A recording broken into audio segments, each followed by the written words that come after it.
आप लोगों का जोश देख के मुझे तो ये तसल्ली हो गई है कि नेपाल देश जैसी क्रांति करने के लायक हम हो चुके हैं।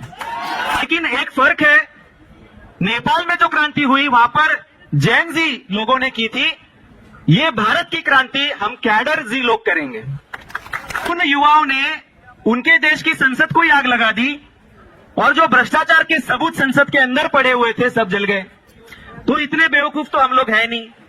हम लोग संविधान को मानने वाले लोग हैं, बाबा साहब अंबेडकर जी को मानने वाले लोग हैं, हम संसद को भी मानने वाले लोग हैं। इसलिए हम लोग आंदोलन चलाएंगे, नेपाल जैसी क्रांति भी करेंगे, लेकिन संवैधानिक तरीके से करेंगे। आपका जो जोश है वो झंडा लहरा कर दिखाना है और जो नारे मैं दे रहा हूं, मेरे पीछे पीछे जोरदार नारे देने हैं, क्योंकि सिर्फ 15 मिनट की दूरी पर यहां से संसद है, 15 मिनट की दूरी पर है। आपकी आवाज वहां पर बैठे हुए जो गूंगे बहरे जो लोग हैं ना, उन तक आपकी आवाज पहुंचनी चाहिए। अरे मूल निवासियों का नारा है, अरे मूल निवासियों का नारा है, अरे मूल निवासी जागेगा, अरे मूल निवासी जागेगा, विदेशी भागेगा। धन्यवाद, धन्यवाद, बहुत बहुत धन्यवाद साथियों। आज आप लोगों का जोश देख के मुझे तो ये तसल्ली हो गई है कि नेपाल देश जैसी क्रांति करने के लायक हम हो चुके हैं। और ये जो नेपाल की क्रांति है, ये हम युवा ही करके रहेंगे।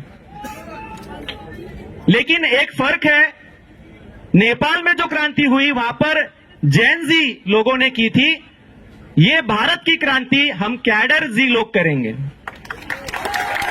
क्योंकि हम कैडर बेस ऑर्गेनाइजेशन चलाने वाले लोग हैं। उन युवाओं ने उनके देश की संसद को ही आग लगा दी और जो भ्रष्टाचार के सबूत संसद के अंदर पड़े हुए थे सब जल गए। तो इतने बेवकूफ तो हम लोग हैं नहीं। हम लोग संविधान को मानने वाले लोग हैं, बाबा साहब अंबेडकर जी को मानने वाले लोग हैं, हम संसद को भी मानने वाले लोग हैं। इसलिए हम लोग आंदोलन चलाएंगे, नेपाल जैसी क्रांति भी करेंगे, लेकिन संवैधानिक तरीके से करेंगे। तो साथियों, ये जो आज भारतीय विद्यार्थी मोर्चा के द्वारा 6 अक्टूबर को जंतर मंतर में आज हम लोग महारैली यहां पर करने जा रहे हैं, कर रहे हैं।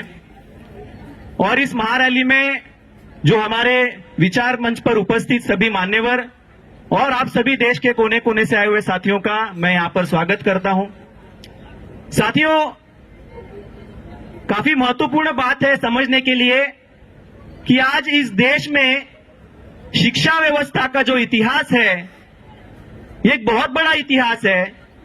क्योंकि भारत में हमें शिक्षा मुफ्त में नहीं मिली। भारत में शिक्षा मिलने के लिए 108 वर्ष का संघर्ष हमारे महापुरुषों द्वारा चलाया गया और तब जाकर आर्टिकल 21A में, इंडियन कॉन्स्टिट्यूशन के आर्टिकल 21A में फ्री एंड कंपल्सरी एजुकेशन मिला। ये जो राइट टू एजुकेशन है, ये आर्टिकल 21A के तहत मिला। उसके लिए भी बाबा साहब को अमेंडमेंट करनी पड़ी संविधान के अंदर, तब जाके साथियों हमें शिक्षा का अधिकार मिला है। और ये आज हम देख रहे हैं, जिन लोगों को आर्टिकल 21A के तहत, आपको पता नहीं होगा, मैं आपको आर्टिकल 21A क्या है वो समझा रहा हूं।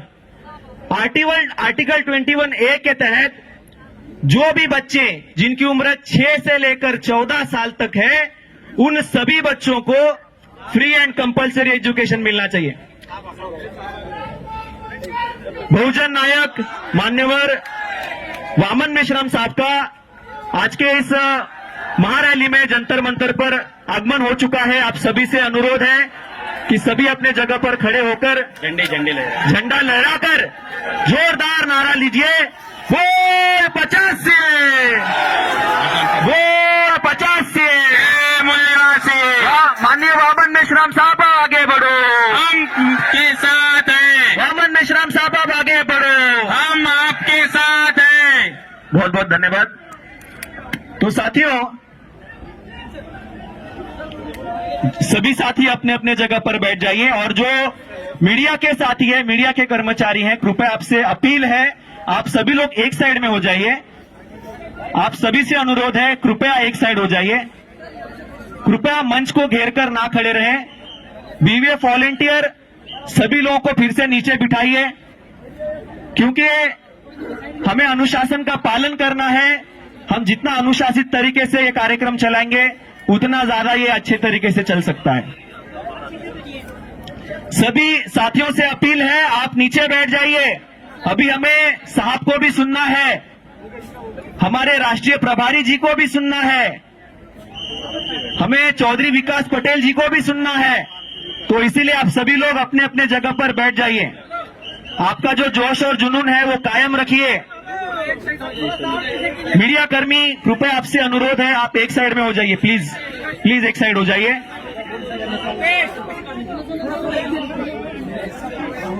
ठीक है, ओके ओके, ठीक है, ओके। सब नेपाल की बाइट बोलना। तो साथियों, ये जो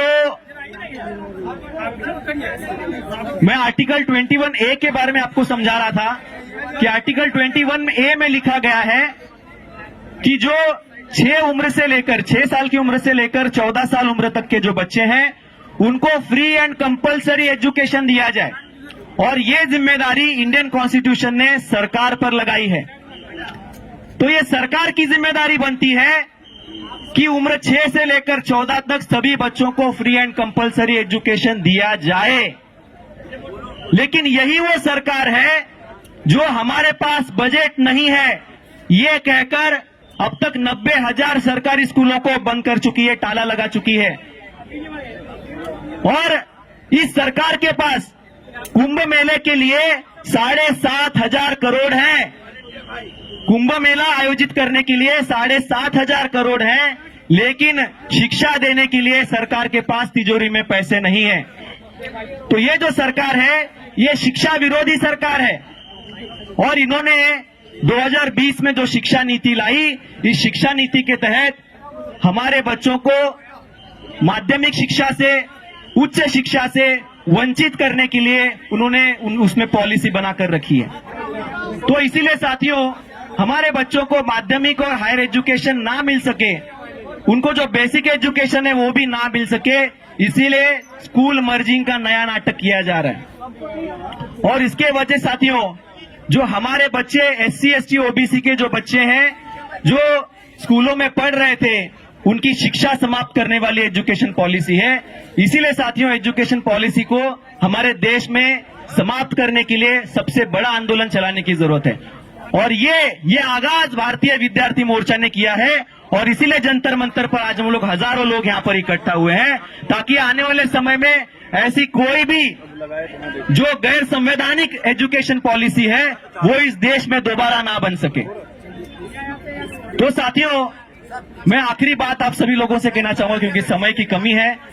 मैं सिर्फ एक बात आपको कहना चाहूंगा कि आज भारत के अंदर हम लोग मोर्चे निकाल रहे हैं, हम लोग रैली निकाल रहे हैं, और 3.5% जो ब्राह्मण है वो पॉलिसियां बना रहा है। हम लोग मोर्चे निकाल रहे हैं, वो पॉलिसियां बना रहा है, वो हमारे खिलाफ में पॉलिसियां बना रहा है। 2019 में 103rd अमेंडमेंट के तहत उन्होंने क्या किया, उन्होंने EWS लाया, इकोनॉमिक वीकर सेक्शन लाया। जो गरीब ब्राह्मण है उनके लिए 10% का रिजर्वेशन लागू कर दिया। महाराष्ट्र में मराठा लोग आंदोलन चला रहे हैं आरक्षण के लिए, उनको ये लोग कहते हैं कि 50% से ज्यादा रिजर्वेशन नहीं मिल सकता, और यही लोग हैं जो 10% क्या कर रहे हैं, EWS आरक्षण लगा रहे हैं। तो आज इनकी व्यवस्था है, आज वो सत्ता में बैठे हैं, इसलिए आज वो लोग जो चाहे वो कर सकते हैं। महाराष्ट्र के अंदर परशुराम आर्थिक सहाय्य मंडल बनाया, आर्थिक विकास मंडल बनाया, और उसके अध्यक्ष को मंत्री का दर्जा भी दे दिया। तो इसीलिए साथियों, आज वो लोग पॉलिसी बना रहे हैं और हम लोग मोर्चे निकाल रहे हैं।